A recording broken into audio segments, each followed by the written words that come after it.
Today we will be discussing the new Crystal Beast structure deck. Okay, so my thoughts. I think that Crystal Beasts do need support. I have checked out the deck list. If you have not, check it on the Konami official site, or various YouTubers have covered the deck already previous to this podcast. So the information is out there. If you don't know what it has inside, we do know if you're a competitive player, even if you're just, not a competitive player, you know by now that this structure that includes almost all of the hand traps you need in this format and any format going forward, unless we go to a format where hand traps are just ass. So, with that being said, my thoughts on the structure deck, I believe that if you don't already have your copies of Ash Blossom or D-Shifter, you need to pick up three.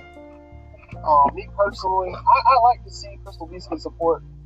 Do I believe Crystal Beast could be a top contender? No, not at all. The deck's too slow. Okay? The deck's too slow. You have to have a huge setup, and that is considering the fact that your opponent would literally have to let all of your plays go there. And anyone that plays competitively is not going to sit there and let you set up and get ready for a Crystal Abundance OTK. If you don't know what that is, but Crystal Abundance OTK was prevalent back in, around, I'll say probably 2010-ish, around those formats. And basically all it is, set up 4 Crystal Beasts and spell Trap Card Zone, Crystal Abundance, wipe the field, special summon back, attack over again. And it was pretty aggressive for its time. And I might be, wrong about the format, but that's when I've seen it, around 2009, 2010. So with that being said, Crystal Beast as a whole, deck's just too slow. I mean, what are your plays? If they stop your normal summon, what are you going to do? And Imperm is a card. Like, let's not forget. Not only could you stop the Pegasus, you can stop the what is it called? Like the Carbuncle, whatever. The little small Crystal Beast card lets you special summon from Spell Trap Card. So you're stopping all of that. On top of, again, Imperm, hit the Pegasus, hit whatever spell they play. Like, and not just Imperm, like Baylor, Ash, like Crystal Beast, most rogue decks lose to hand traps fairly easily. And most decks in this format, previous formats, like I said, let's go to a format where there's not a lot of hand traps, play hand traps. Everyone's playing D-Shifter, everyone's playing Ash Blossom. It's not even for Crystal Beast. Obviously, it's for other decks. So if you're sitting here and you're like, oh, I can bring Crystal Beast competitively. No, you can't. It takes a good pilot. It's going to take a great pilot to break the deck. This format's already solved. We know what the top decks are. I discussed it in my earlier podcast. We know what the top decks are. You know what to play competitively, what you can play. Is it going to be expensive? Yes. This any level perfect.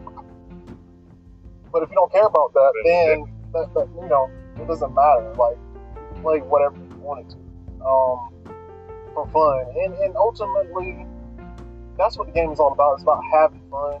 I mean, at the end of the day, that's what the game's all about. It's about having fun.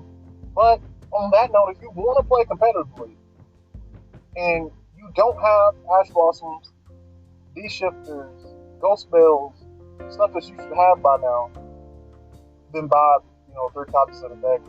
You can trade or sell the deck to someone else. If you don't plan on running Crystal Beast.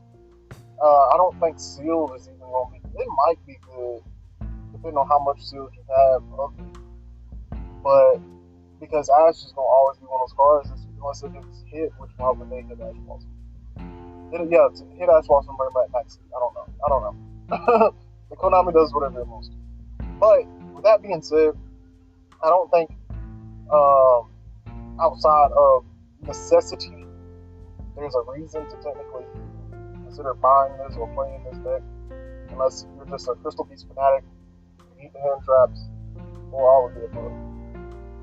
Now, is it a fun deck? It's probably definitely pretty fun, but is it worth $30?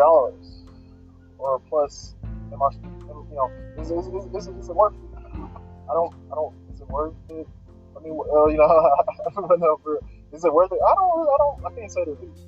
I personally would be thinking so.